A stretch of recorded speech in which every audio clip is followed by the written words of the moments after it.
Coach, I doubt that you're very surprised about Dalton being the SEC Player of the Year, but just what can you say about his journey to?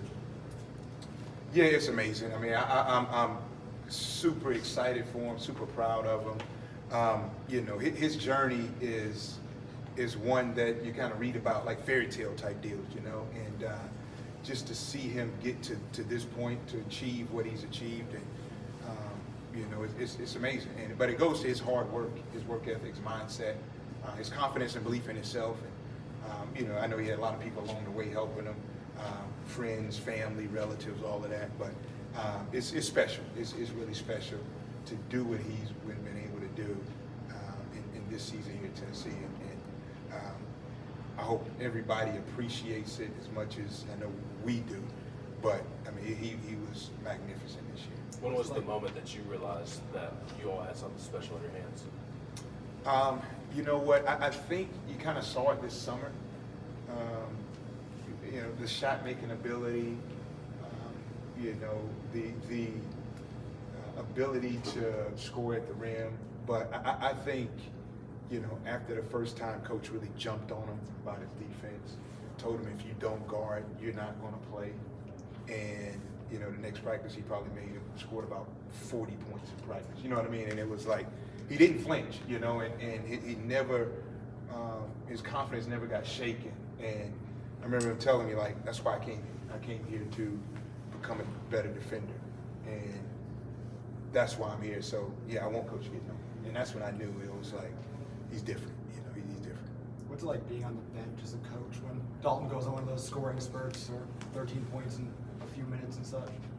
Yeah, I mean, everyone, you know, you think you kind of would get used to it, but every time you go on those stretches, it's just like, wow, you know, it's just, you know, big shot after big shot, tough shot after tough shot, and in the different ways that he kind of gets it. You know, you sit back in amazement, and you know it's only if a handful of guys in the country that can fill it up the way that he does when he goes on those runs. You mentioned that Barnes was tough on Dalton when he first got here, but DK also asked Coach to be tough on him. How does that describe DK as a player, that he's so addicted to the game that he wants Barnes to be even tougher on him? Yeah, and it shows that, you know, he sees the big picture, you know, and that he's not a guy that wants to be patted on the back and, you know, told how great he is.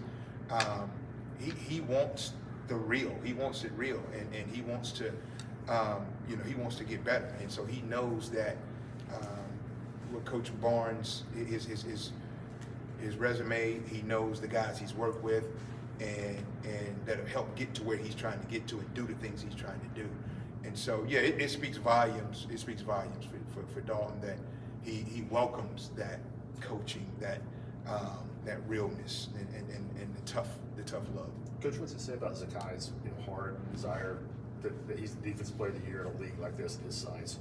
Yeah, I mean, for him as well, you know, and he's had a great year defensively and offensively, and you know, just coming back from what he came back from. But it speaks volume about his toughness, and you know, and his tenacity, and he's a pesky defender, man. He's great, and he energizes this team. And well, we've been a top 5 defense the last 3 years, and he's had a lot to do with it. You know, his initial point of defense really sets the tone for our guys in this program. Following up on that question, just Zakai went from a torn ACL a year ago to winning the SEC Defensive Player of the Year today. Just with all the college basketball that you've been around, how tough is that really to be able to make that comeback and to the effect that he's done it? Oh, it's really tough because, you know, that injury, and although the technology is getting, you know, it gets better and better every year, it's still a tough injury to come back from. You got the timing, the feel of the game, all of that stuff. And you know, he attacked that training this summer, and he had some rough days. You know, I'm not going to sit here and say every day was great, but he had some days where, you know, he might have doubted himself and doubted it, but he just kept going. And you know, our strength and conditioning staff between Coach Garrett and Chad, you know, those guys were phenomenal with him during that process. And you know, and while he was out, he did a lot of work on his shooting too. You know, form shooting and all that. He didn't just sit back and feel sorry for himself. He just attacked it like he attacks everything else. And you know, again, the start was slow. The beginning of the season was a little slow, and he caught rhythm and just kind of took off from there. So for Z, you know, man, I'm so proud of him, of how he responded to that adversity, and multiple encounters with adversity. He just continued to bounce back and fight it, and man, he's in a great space right now. For a program that prides itself on defense, how rewarding is it to have 2 of the 5 guys on the all defense team? It's very rewarding. You know, it speaks to you know, Coach Barnes' emphasis on that side of the ball and ability to push guys, put guys in position to be really effective there, and then for the guys to embrace it. You know, it doesn't happen without those guys in embracing the defensive side. And that's what they've done. You know, that's what they've done, and done it at a high level. Dalton credited Rod for convincing him to kind of come here. Did Rod ever say that, hey, this is the difference maker? And at what moment did Rod say, we got him? Yeah, you know, I you know, with Dalton, I don't think it was ever a point where we knew he was good. Like, you watch the video, you see the highlight clips, he's like, he's talented, he's skilled, he's got a lot, you know, but never did you think this, you know, and, you know, so I wouldn't say we all sat back, or even Rod sat back, and you have to ask Rod whether he thought that, but we never, you know, we never in meetings said, hey, this guy's gonna come here and average 20 points, he's gonna boom, boom, boom. We thought he was gonna be a great piece. He could shoot the ball. You know, I didn't know he was as good as he was in transition, and that was an area where I thought we could grow in from last year's team to this year's team. And but you saw the athleticism, you saw the shot making, you saw the slashing to get to the basket a little in the highlight films, but you know, you never knew it would translate into what level it would translate. And so I don't think any of us thought, you know, hey, he would come in there and do what he did. We thought he'd be a good player. Didn't really know what that looked like. We all knew there were limitations on defense, but you didn't know, hey, would his offense outweigh the defense? And because, you know, coach he's real about it. Like, if you don't guard, you can't play. You're not going to play. And so that was always kind of the question in the back of our heads of, you know, man, will he be able to guard enough to get on the floor?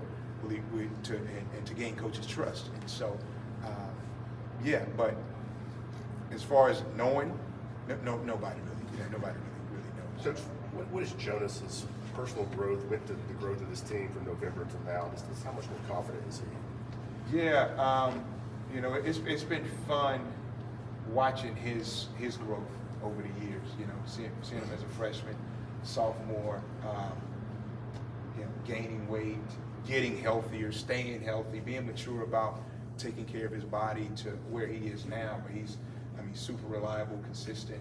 We know we're gonna get to him, and one of the best, you know, big man defenders in the country. And it's for him, it's been a journey, you know, because his high school path was a little different as well, where not highly recruited, went to prep school, kind of took off from there, and then you know, changing commitments afterwards. So it was a lot that happened with him, and you know, he stuck with it. He was behind some really good bigs here when he got here early. Never quit, never gave up, never had doubt. And so to see him where he is now, it shows you know, his love for the game, his passion for the game, but also just his wanting to get better, to continue to grow. And with that, his confidence has grown. He's gained confidence in coach, and coach has more confidence in him. And you know, he's been able to take off a little bit. How do you make sure the team stays on edge going into the most important time of the year after the last week or so of accomplishments? Yeah, it's important that, you know, that we do stay on edge. But you know, Coach Barnes does a great job of keeping those guys, you know, revved up and geared up. But we have an older group. You know, we have some older guys, a lot of older guys that understand what March is all about, and that if you lose once, your season is over, you're done. And you know, so as guys that's been through it, they know what it feels like, and they're motivated. You know, they're motivated. Winning the SEC regular season was one of our goals. We checked it off. Another goal was to win the SEC tournament, right? And so our team, they're really goal-driven and goal-oriented, and I think they're just going to continue to chase those goals. And so that's why, you know, again, the complacency doesn't bother me as well because I feel like we have a good infrastructure to keep these guys motivated, keep them going. Maturity, the reason they bounced back from losses the way they have the last few months? I think so. I think so. They haven't let the losses, like one loss lead to two, lead to three. Like they do a great job of bouncing back. We've done a great job of learning from our mistakes and becoming better from it. And so I think the maturity, but also the focus, the laser focus. And this year when we had losses, the bounce back, we always said our goal is still there. Like our chance to win the league is still there. And so we got to keep going. We can't let this one affect the next one. We got to grow from it and learn from it. And that's kind of been the mindset. Do these recent accolades add any pressure to your postseason runs, or is that kind of like an outside perspective? We'll see. I don't. Has Dalton been told it? Yes. All that? Okay, so they just right. So we'll see. Again, I don't think so. I hope not. But they are young men, and those are big time accomplishments. But knowing our guys, I know how team oriented they are. Our culture is just not about me, and they embrace it. And Dalton all year, as with interviews and whether it's 40-point games, 39-point games, whatever, he's always talked about his teammates and his teammates helping him and putting him in position to be great. So I don't anticipate any any fallback from that. If anything, I think, and again, both of those guys are the most humble players that I've of that level that I've been around. So I think they'll probably deflect as much of the attention as they possibly can and be ready to move on to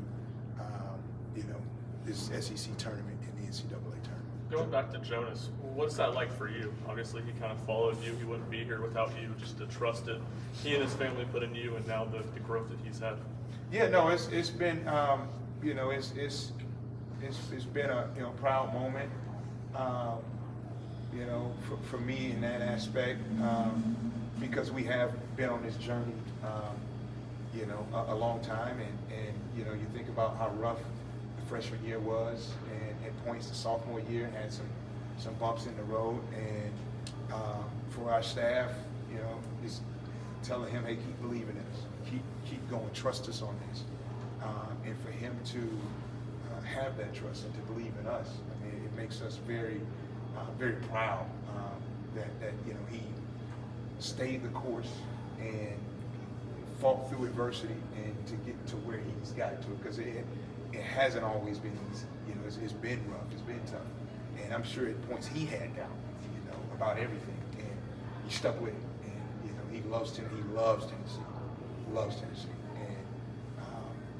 and so I'm happy for him and ecstatic for him and his mom. Last question. Jonas has a laid-back attitude. What makes him kind of flip the switch when he's on the court and show a little more emotion? Because he doesn't show emotion at all at practice. Yeah, I don't know what it is. He's kind of one of those sneaky competitive guys. When he gets out there, and again, you don't see it because he doesn't show a lot of emotion. And we're trying to get him to do that. I'll try to hit him with some motivational talk right before he walks out the jump ball, to kind of get him going a little bit. He'll give me the Ned nod and got you covered. But, he does have some fire in him, and you'll see it, the block, maybe a dunk, he gets a little scream out and all that good stuff. But, he's just kind of one of those even keel, straight face guys. But I never question his, his readiness, his intensity. He's ready to bring it. Thank you, Coach. Thank you. All right, fellas, Thank you.